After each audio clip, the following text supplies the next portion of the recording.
சட்டமன்ற அமைப்பு கட்சி அமைப்பு என்பது நாங்கள்லாம் கட்சி அமைப்புல பதிவில் நம்ம இவர் நம்ம கொரோனா இப்போ கொரோனா இல்லை தலைவர் வேலுமணி தலைமை நிலைய செயலாளர் இருக்காங்க. முக்கிய தலைமை இடத்துல இருக்கணும். நான் மாநில துணை பொதுச் செயலாளர் இருக்கேன். கலவு நாங்கெல்லாம் ஆபீஸ் பேரஸ்ல பார்ட்டியில எங்களை எங்களெல்லாம் நீக்கிறதுக்கு இவருக்கு அதிகாரமே இல்லை. இந்த காரணத்தை இங்கே இருக்க சட்டமன்ற நிகழ்வு என்பது தனி, சட்டமன்ற கட்சி அமைப்பு என்பது தனி, இங்கே இருக்கிற பார்ட்டி அமைப்பு என்பது தனி. இதுல எல்லாம் போட்டு குழப்பிக்கிட்டு எது வித்தியாசம் தெரியாம கடைசியில இது சம்பந்தமில்லாம எங்களை எல்லாம் நீக்கிறார். இப்ப நாங்க தலைமை நிலைய செயலாளர் வேலுமணியை நீக்கிறாரு, துணை பொதுச் செயலாளர் என்னை நீக்கிறாரு, மாவட்ட கலை செயலாளராக இருக்கிறவங்களை பல பேரை நீக்கிறார். இதுக்கு இந்த பிறகு இதையெல்லாம் சம்பந்தம் இல்லாமல் எல்லாத்தையும் நடவடிக்கை அவருக்கு பழக்கம் ஆகிப்போச்சு. பழக்க தோஷம், நீக்கியே பழக்கம். யாரா இருந்தாலும் நீக்கு நீக்கு நீக்கு நீக்கு இதுதான்.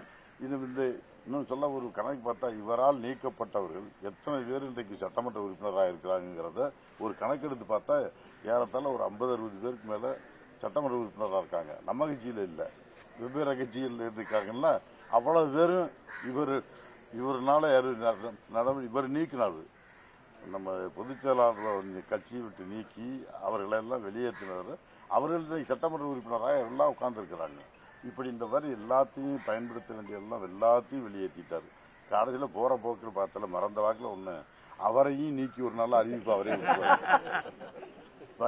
மறந்த வாக்கில் பழக்க தோஷத்துல எடப்பாடி பழனிசாமி நீக்கப்படுகிறார், அதை கையெழுத்து ஏற்படுவோம் எடப்பாடி பழனிசாமி ஏன்னா பழக்க தோஷம் தான். அது மாதிரி எதுக்கு எடுத்தாலும் கிட்டத்தட்ட அவர் பொதுச் செயலராக வந்ததுல ஒரே ஒரு காரியத்தை உருப்படியா பார்த்துக்கிட்டே இருக்காரு. எல்லாத்தையும் பொதுச் செயலர் ஆனதுல இருந்து அவர் நீக்கின ஆளுகள் எல்லாம் எடுத்து பார்த்தா இன்னைக்கு கணக்கெடுத்து பார்த்தா அன்னைக்கு கொஞ்சம் ஏறத்தால கிட்டத்தட்ட எல்லாருமே இங்க இருந்து இங்க போனவங்களாத்தான் இருப்பாங்க. எல்லாம் திமுகவில் இருக்கவங்களும் இங்க இருந்து போனவங்க, இப்ப வெற்றி கழகத்தில் இருக்கவங்க போனவங்க, இங்க இருந்து போனவங்க எல்லாம் எடப்பாடி ஸ்பான்சர்ஷிப் பண்ணிருக்காரு. எல்லாத்தையும் நீக்கியிருக்காரு. இன்னும் போற போக்கில் பார்த்தா அவரையும் நீக்கிறாம பாத்துக்கிட்டா சரிதான். அவரே